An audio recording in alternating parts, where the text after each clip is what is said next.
ne me të drejtë do ta quajmë Musa alayhis salam profetin e ujit. Uji me të do të jetë pjesë e pandashme e ngjarjeve dhe ndodhive që lidhen me të.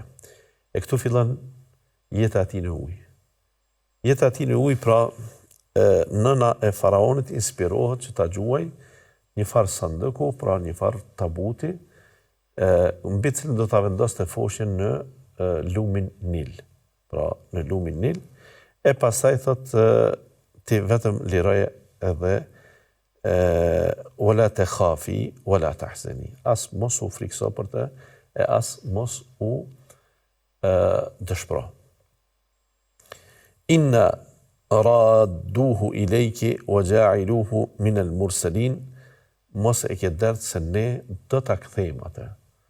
Allahu me ta dhënë këtë qetësi, me ta dhënë këtë ndjenjë, që kur të tjerët vdesin, kur të tjerët kur braktisen në ujë, kur lihen edhe të mdhej me qenë, ti duhet të hallashtisesh me të.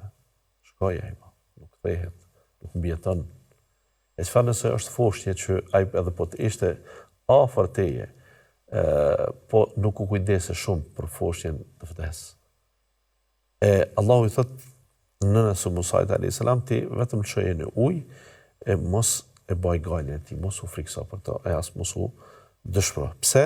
Sepse ne do ta kthejmë atë edhe do ta bëjmë profet. Me fjalë tjera, kur ke kësi ndjenje, kësi inspirimi, atëherë gjërat janë jashtëzakonisht të mëdha dhe janë jashtëzakonisht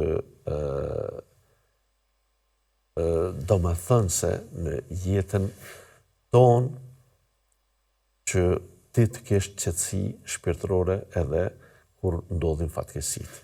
E ne pse nuk kemi qetësi shpeshherë?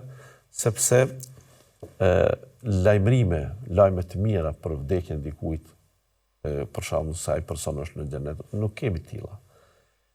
Ajo që ne na mbetet vetëm të bëjmë gajlën se athu cila është gjendja e tij, dhe për kësaj situata ne mërzitemi, pikëllohemi, dëshpërohemi kur na ndodh pra një fatkeqësi e tillë.